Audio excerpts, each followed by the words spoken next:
that's why Man on Man was so important back then, because that's how the women learned this dance, because we were so powerful, women wasn't even on our level. So we had to share with each other, because we dancing, we playing basketball together, we playing softball together, we skating together. So we doing this all day long. So we passed the women so much, is that's where they got their creativity from. When they came to the dungeon, you know, you would see the top women front row center when we hit that floor. And that's how they develop their skills. And that's why I share with these ladies today that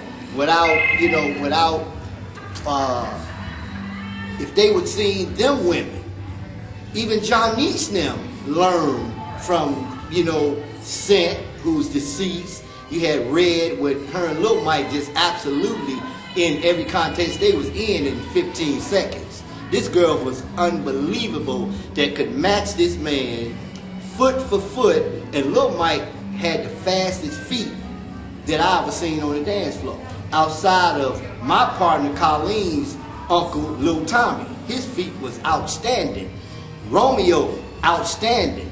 Herbie and Slim, outstanding. So in that era, you had Slim, Herbie. You had Raymond, Romeo, then you had Taboo and Lil Mike. We were the 6 prominent male combinations, but then you go back and you look at Kim Bowie and you look at Ty Skippy, and Ty Skippy was a looker in the dungeon. You know, and I look at Ty Skippy now that basically dominates competition, because ain't nobody on his level, because he had the opportunity to learn from the greatest that ever done it.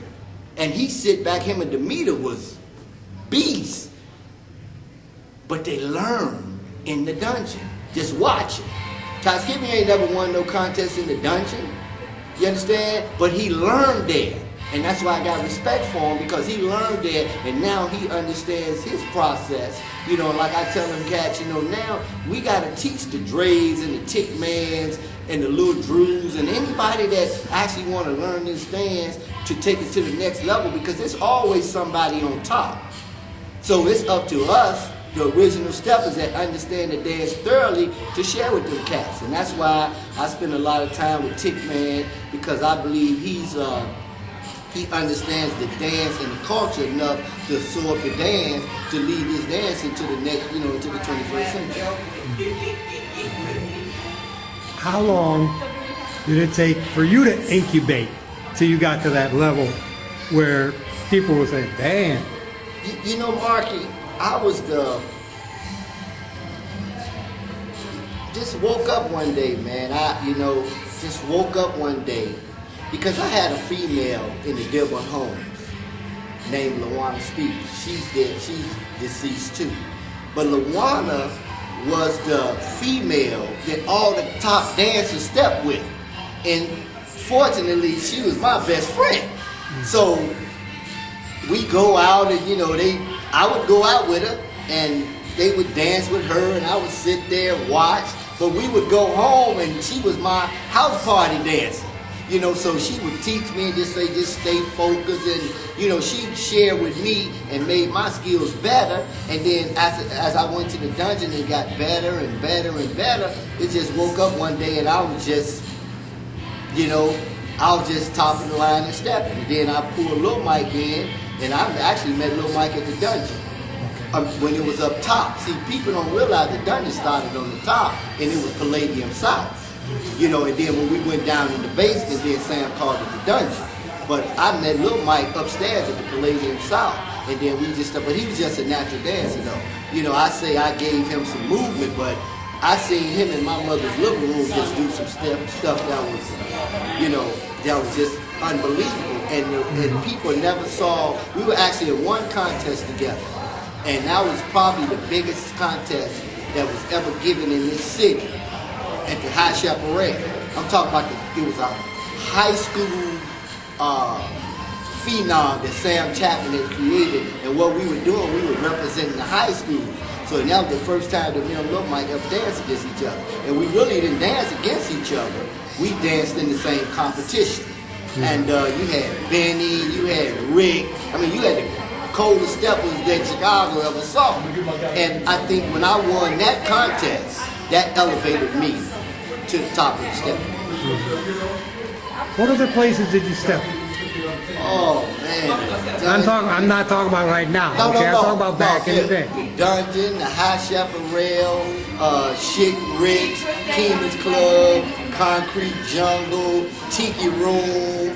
Oh man, the Garage, Chicago State, the Community House, Mendel High School. I mean, Sam used to just move this thing around, you know, and it was all Sam Chapman. He was moving this thing around. The Colonial House, which became Purr's house, which is now the East of the Rhine. When we was at the Colonial House, it was upstairs. It didn't have a hotel. And it had two of the best dance floors you ever want to see.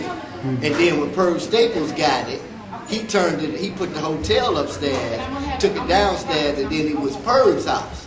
And then, as you call it today, it's the East of the Rhine. Okay, cool. How long has 50 been around?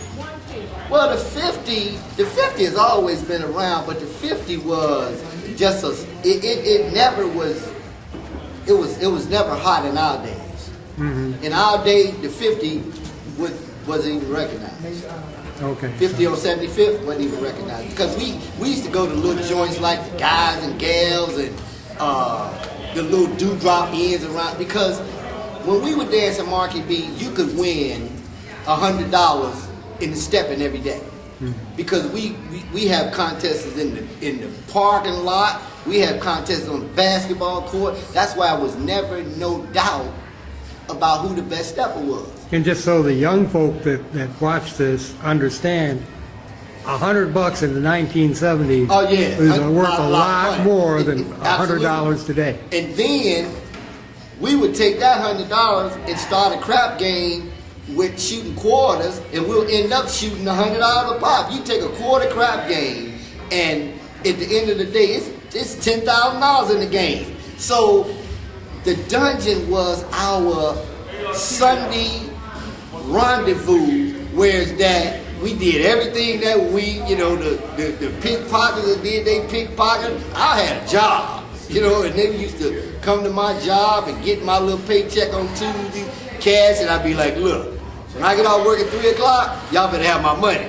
You know, and we just, you know, that's just how we did it. We all worked with each other, you know, and when we came to the party, we came to the Dungeon, man, we had $6 or $7 grand between all of us.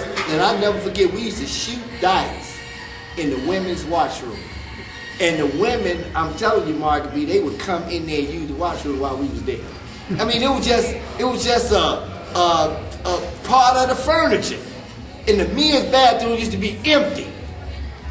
And I'm like, these women come in here, they use the washroom, excuse me. It was that's the kind of family and the dedication. And you're talking about top level women. Them girls from the South Side came from good homes. But it was just that family, man. It's like you could be rumbling with a guy on Saturday, and on Sunday, he be in the Dungeon, them same guys that was rumbling, they on that dance floor. And that's how we kept this dance in order, man. It was never no tragedies. You know what I'm talking about? You got some of the coldest, hardcore people in Chicago. Gang leaders, big time pimps, drug dealers, pickpockets. You know what I'm saying? These cats is straight street. You know, and I was one of the only cats that, you know, had a little job, you know, because I was always a square when it came down, but I was so dominant in the stepping game that what it did was it circumvented what we did for my personal life. You know what I'm saying? When I look at Pete as he walked past me, Pete grew up with me. And I remember seeing Pete. Pete was a disco dancer. And all of us was interested in tailoring. Pete then went to Phillips, I went to Dunbar. Dunbar had tailoring, they had home economics. So I would share my knowledge with these cats. So when people look at Pete Frazier and me, I'm like, man, that Pete Frazier, like my brother, ain't got nothing to do with stepping. You understand what I'm saying? If it go down, I'm sitting there with it. Win, lose, or draw. That's like my brother, and it won't never change. So people don't understand the relationship that we